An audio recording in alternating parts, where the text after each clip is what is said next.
As diferenças da radiação aqui na Terra em comparação com o espaço, na radiação na Terra é na forma de onda.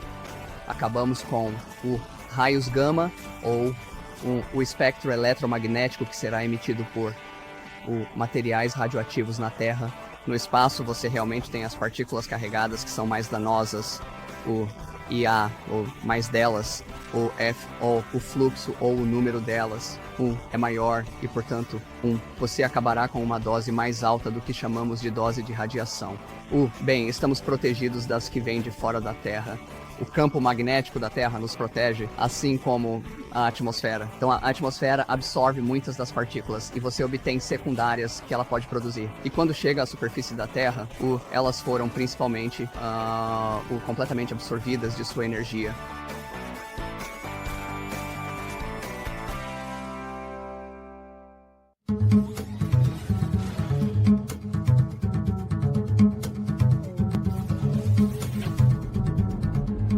Um dos nossos maiores desafios em uma missão para Marte é proteger a tripulação da radiação. Você não pode vê-la, você não pode senti-la. Você não sabe que está sendo bombardeado por radiação.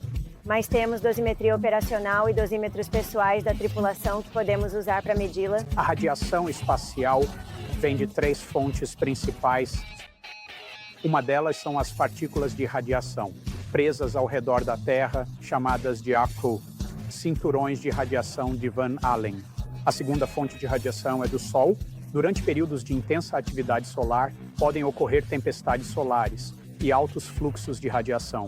Prótons, em particular, podem alcançar a Terra. A terceira fonte de radiação no espaço é chamada de radiação cósmica galáctica. E essa é a que mais preocupa em uma missão para Marte. Os raios cósmicos galácticos vêm de estrelas em explosão que chamamos de supernovas. Então eu acho que um dos equívocos comuns sobre a radiação espacial é o quanto ela é diferente do tipo de radiação que temos aqui na Terra. Aqui na Terra, quando você pensa em sentar na cadeira do dentista, eles colocam algum tipo de cobertor de chumbo no seu peito para protegê-lo contra raios X. No espaço, é realmente muito diferente. Não queremos materiais pesados, porque isso piora a exposição. Queremos coisas como hidrogênio, coisas como água e polietileno. A principal razão para isso é que no espaço temos radiação de partículas em vez de radiação eletromagnética. A irradiação de partículas é basicamente tudo na tabela periódica, do hidrogênio até o níquel e o urânio, mas movendo-se a velocidades próximas à velocidade da luz. Então, pensando nas diferenças entre a radiação terrestre e a radiação espacial, temos uma longa história e uma quantidade razoável de dados sobre as consequências biológicas da exposição à radiação terrestre, onde nos falta dados e temos uma grande quantidade de incerteza é nas consequências biológicas da radiação espacial. E então, realmente, os próximos passos são, os passos contínuos são tentar entender melhor essas exposições e as consequências biológicas que as seguem.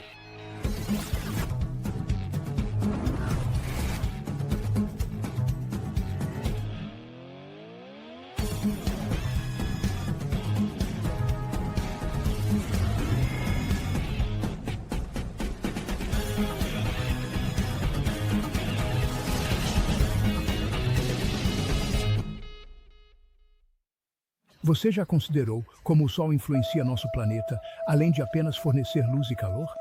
O Sol, aquele disco luminoso em nosso céu, exerce influência de maneiras que podem surpreendê-lo. Ele não apenas nos dá a luz do dia, mas também emite prótons solares, pequenas partículas com imensa energia.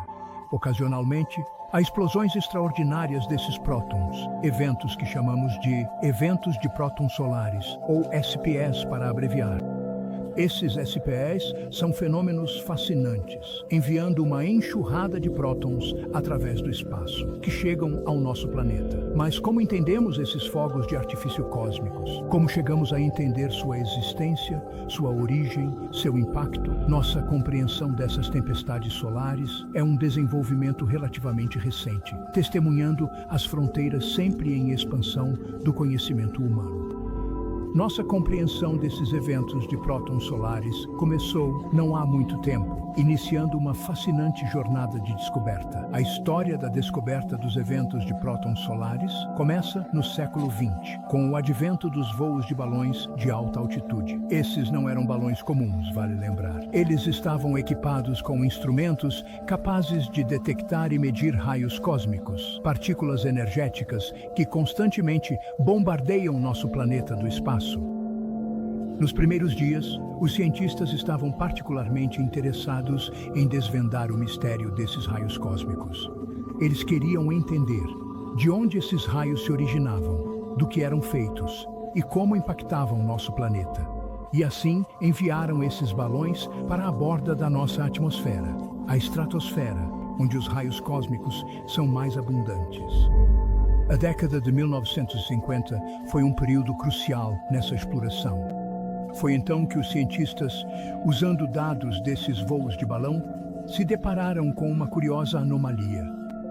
Havia momentos, a intensidade dos raios cósmicos subia muito, e esse aumento foi rastreado até o Sol. Descobriram os eventos de prótons solares, explosões de prótons ejetados do Sol durante erupções solares. Esta foi uma descoberta significativa, porque até então o Sol era amplamente visto como uma fonte constante e inalterável de luz e calor. A percepção de que nosso Sol também poderia ser uma fonte de partículas energéticas e que às vezes poderia ser bastante volátil foi um divisor de águas. Isso abriu um campo totalmente novo de estudo, a física solar. Mas essa descoberta também levantou novas questões. Por que o Sol emitia esses prótons de alta energia? O que desencadeava essas erupções solares? E quais eram as implicações desses eventos de prótons solares para o nosso planeta e sua atmosfera?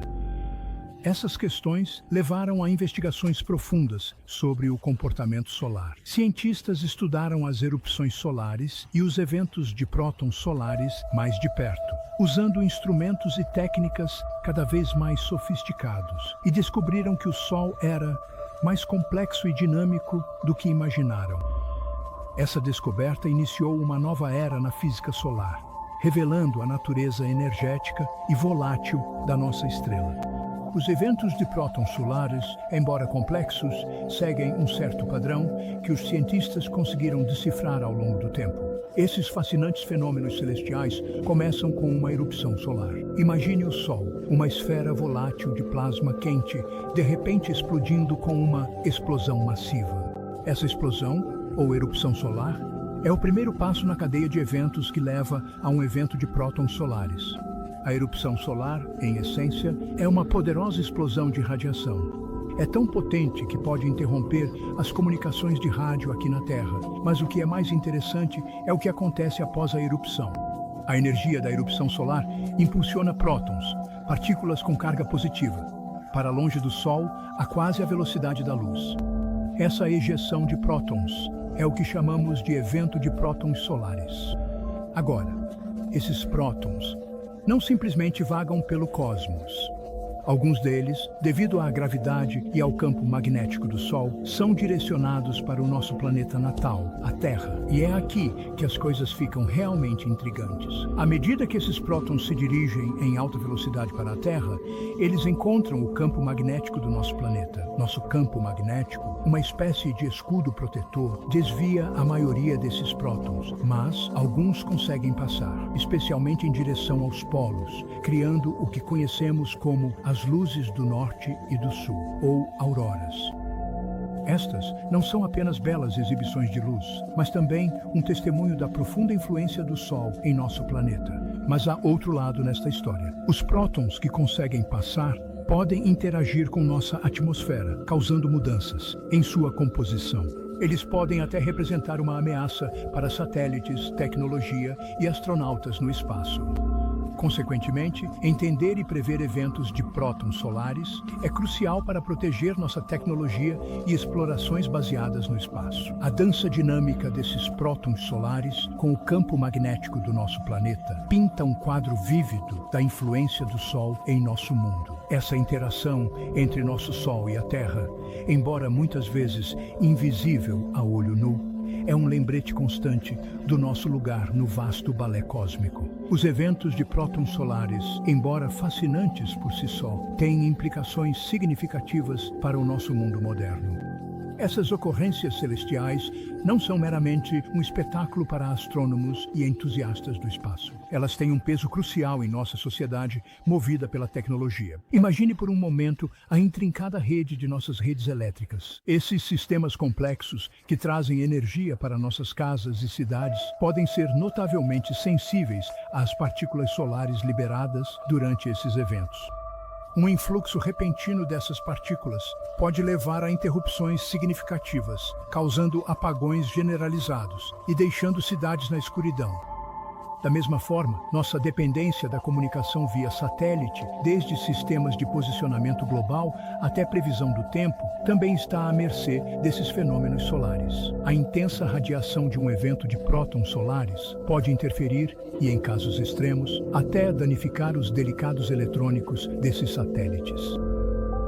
À medida que nos aventuramos mais longe no cosmos, o impacto dos eventos de prótons solares nas viagens espaciais fica mais pronunciado. Astronautas, em sua jornada além do campo magnético do nosso planeta, estão expostos ao impacto dessas partículas solares. Compreender e prever eventos de prótons solares torna-se, portanto, fundamental para garantir a segurança deles. À medida que continuamos a desvendar os mistérios dos eventos de prótons solares, somos lembrados da influência profunda que nossa estrela tem sobre nossas vidas. É um lembrete humilde de que, embora possamos ter dado saltos e avanços na tecnologia, ainda estamos muito sob a influência dos corpos celestes que nos cercam. Assim, fizemos uma jornada desde a descoberta dos eventos de prótons solares, até entender seus potenciais impactos em nosso mundo. Desenterramos as intricadas complexidades desses fenômenos cósmicos, exploramos sua sequência complexa e mergulhamos profundamente em seus potenciais efeitos. Do mistério que envolvia sua existência, à ciência fascinante que desvenda sua anatomia, viajamos pelo cosmos, diretamente de nossas telas. Ao olharmos para o Sol, agora temos uma apreciação mais profunda por sua natureza complexa e energética, e pelo curioso fenômeno dos eventos de prótons solares. Há um campo de força magnético invisível ao redor do nosso planeta, nos protegendo do vento solar nocivo que poderia aniquilar a Terra. Mas este manto protetor também é um anel giratório cheio de radiação mortal. E para deixar essa atmosfera da Terra, os astronautas têm que passar por ele. Os cinturões de Van Allen são anéis de partículas carregadas energeticamente, que foram capturadas pelo campo magnético da Terra. Eles receberam seu nome deste físico, James Van Allen. Nos anos 1950, Van Allen lançou um Rockoon, um foguete levantado por um balão acima da atmosfera, e ele detectou o primeiro indício de radiação em altitudes mais elevadas.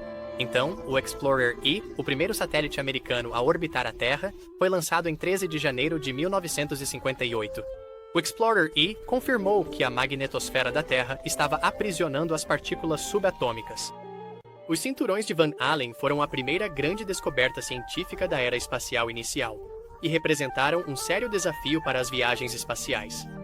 Partículas subatômicas de alta velocidade podem atravessar o DNA, aumentando os riscos de câncer e outras doenças.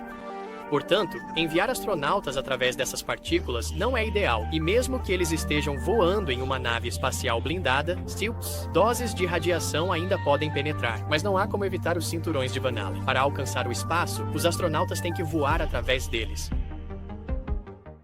Primeiro, há o cinturão interno, que é composto por prótons. E depois o cinturão externo, que possui principalmente elétrons de alta energia. Em um determinado momento, Van Allen sugeriu detonar uma bomba nuclear no cinturão interno para potencialmente limpar algumas das partículas subatômicas. Esse plano nunca aconteceu, mas em 1962, Os Estados Unidos realizaram uma explosão nuclear no espaço, a chamada Starfish Prime. Eles queriam ver se detonar uma bomba de 1,4 megatons em órbita baixa da Terra poderia aumentar e expandir os cinturões de Van Allen. Mas a explosão acabou temporariamente adicionando mais radiação ao redor do nosso planeta.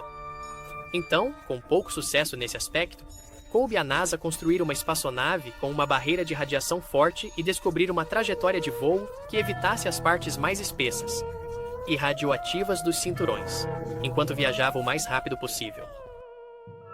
Os cientistas determinaram que a velocidade da espaçonave Apollo, que era de cerca de 25 mil km por hora, levaria cerca de 52,8 minutos para atravessar os cinturões. Com base nessa informação, eles descobriram que a dose de radiação recebida durante esse tempo seria, no máximo, 11,4 rads, e isso sem a proteção de uma espaçonave. E como uma dose letal de radiação para um humano é de 300 rads em uma hora, a NASA considerou as missões viáveis.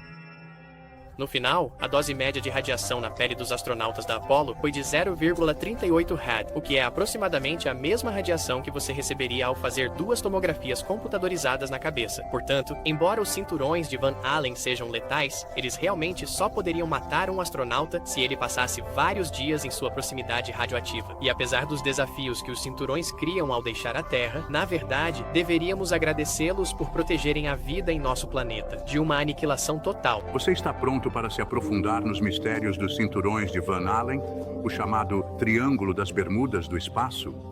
Imagine que é 1958 e você faz parte de uma descoberta incrível. O lançamento do satélite Explorer 1. A primeira missão bem-sucedida dos Estados Unidos no vasto espaço estava prestes a revelar um fenômeno que havia envolvido silenciosamente nosso planeta por eras. O Explorer 1, equipado com um tubo Geiger-Müller, um instrumento projetado para detectar e medir radiação ionizante, começou a enviar dados que eram, digamos, um pouco peculiares. Ele notou um aumento nos níveis de radiação em certas altitudes, mas então, misteriosamente, o contador ficou em silêncio. Agora, isso não foi uma falha, mas sim que o instrumento havia sido sobrecarregado por um nível de radiação além de sua capacidade de medição. Uma descoberta estava no horizonte. Entra em cena James Van Allen, um cientista da Universidade de Iowa. Ele sugeriu que o silêncio do tubo Geiger-Müller se devia a um cinturão de partículas carregadas presas no espaço pelo campo magnético da Terra.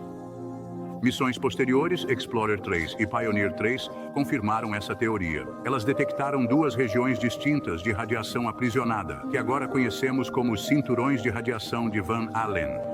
A primeira região, mais próxima do nosso planeta, é um cinturão predominantemente composto por prótons de alta energia. Mais distante, há um segundo cinturão, repleto de elétrons de alta energia.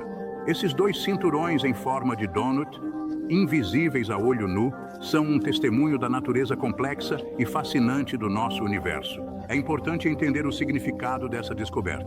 Antes de 1958, não tínhamos ideia de que esses cinturões sequer existiam. Sua descoberta expandiu nosso entendimento da magnetosfera da Terra, do vento solar e da dinâmica das partículas carregadas no espaço. Foi um momento crucial no alvorecer da era espacial, abrindo caminho para mais exploração e pesquisa espacial. A descoberta também apresentou novos desafios.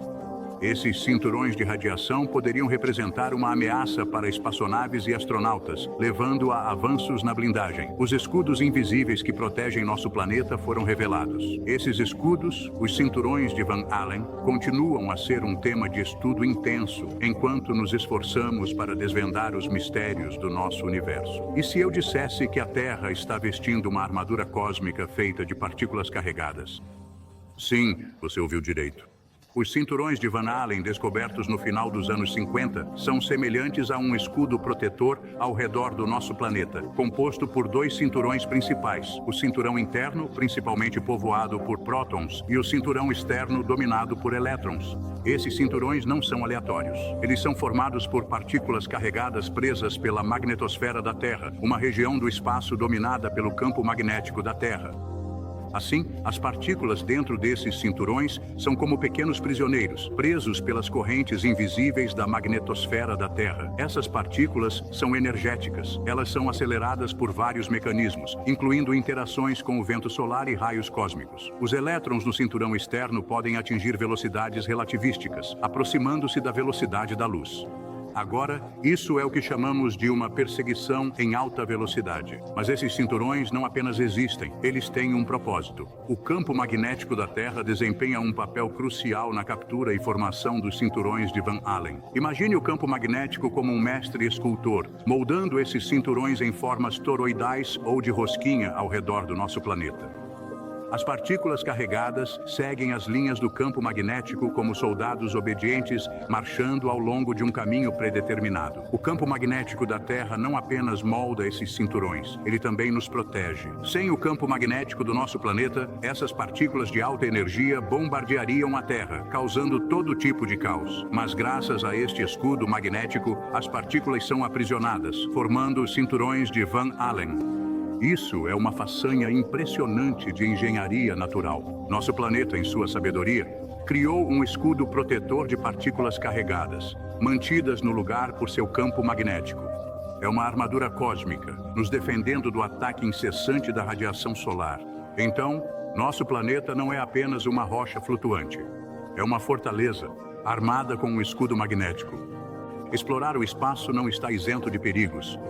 Um deles está acima de nós, orbitando a Terra. Os cinturões de Van Allen, essas bandas de radiação, são um obstáculo significativo para nós. Os cinturões, cheios de partículas de alta energia, são uma ameaça real para as espaçonaves. As partículas podem penetrar na nave, interrompendo eletrônicos e danificando componentes vitais.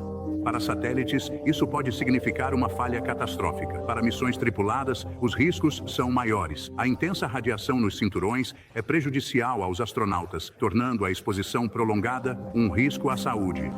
Mas, como todos os desafios, estes também são oportunidades.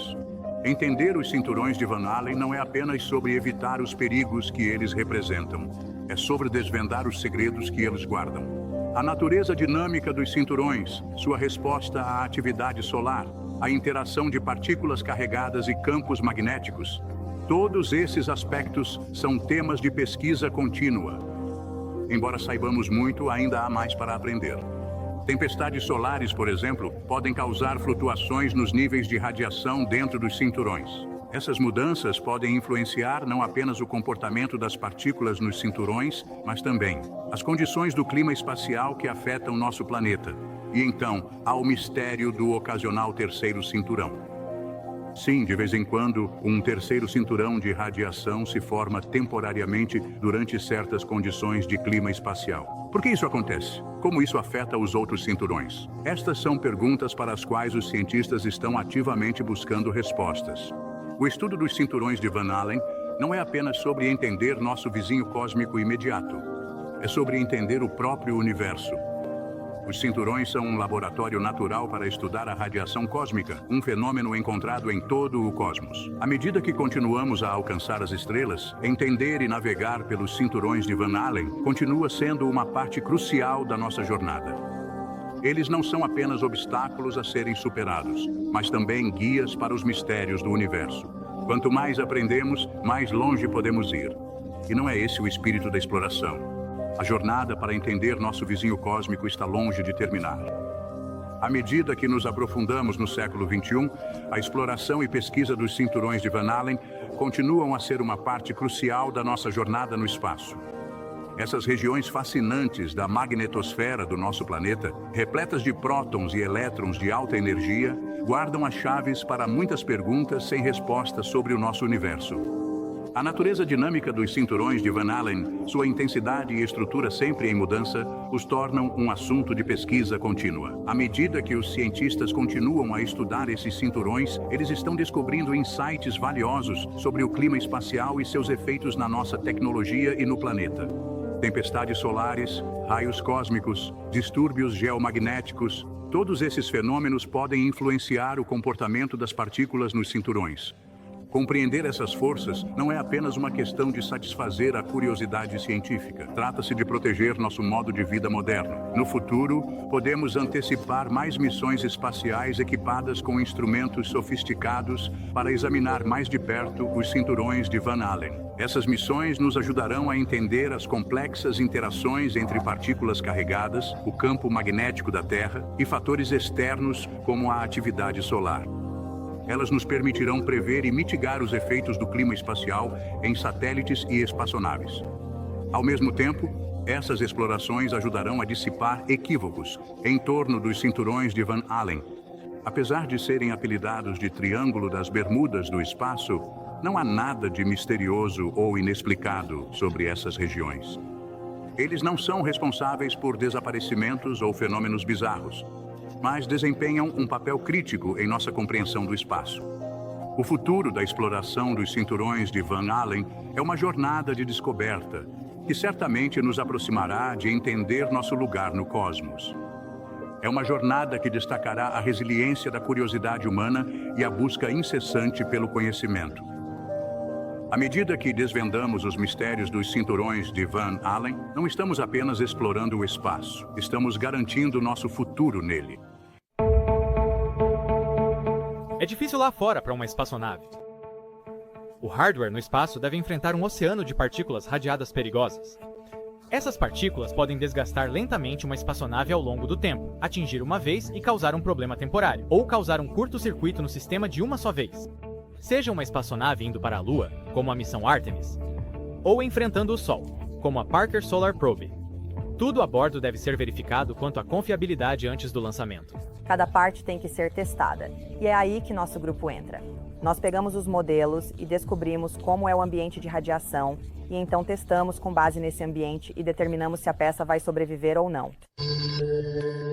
Para melhorar nossas espaçonaves e proteger nosso hardware enquanto viaja pelo espaço, a NASA tem a missão Space Environment Test Bed, ou SET.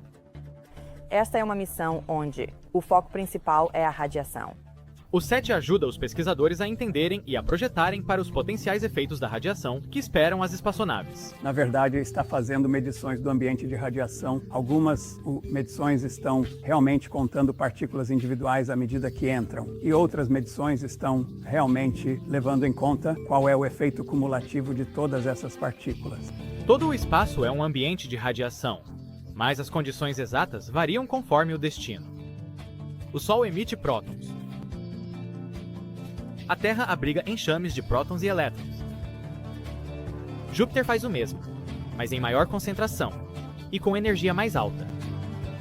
E em todos os lugares que você vai, há íons mais pesados de raios cósmicos galácticos. Nenhuma espaçonave passa por isso sem ser afetada. Mais conhecimento do SET significa designs de espaçonaves mais eficientes. Por exemplo, pode ser necessário menos blindagem. Atualmente assumimos que todas as missões terão uma espessura de blindagem. E por espessura de blindagem, queremos dizer quão grossas são as paredes da espaçonave ou do instrumento. E assumimos que elas terão cerca de 1/10 de polegada. Se conseguirmos modelos melhores e pudermos refinar mais precisamente como é o ambiente de radiação, talvez possamos afinar essas paredes. Espaçonaves mais leves e finas podem gerar economia de custo e espaço a bordo. Sempre precisamos melhorar nossos designs de espaçonaves, porque isso nos ajudará a melhorar nossa instrumentação, torná-los menos caros de projetar e nos fornecer medições mais precisas. Também esperamos que haja aplicações para ajudar a proteger o hardware que levará pessoas à Lua e além. Poderemos garantir que humanos, eletrônicos, espaçonaves e instrumentos, qualquer coisa que realmente enviarmos ao espaço, sobreviverá no ambiente em que estamos colocando. Com o SET, a NASA pode se preparar para ir mais longe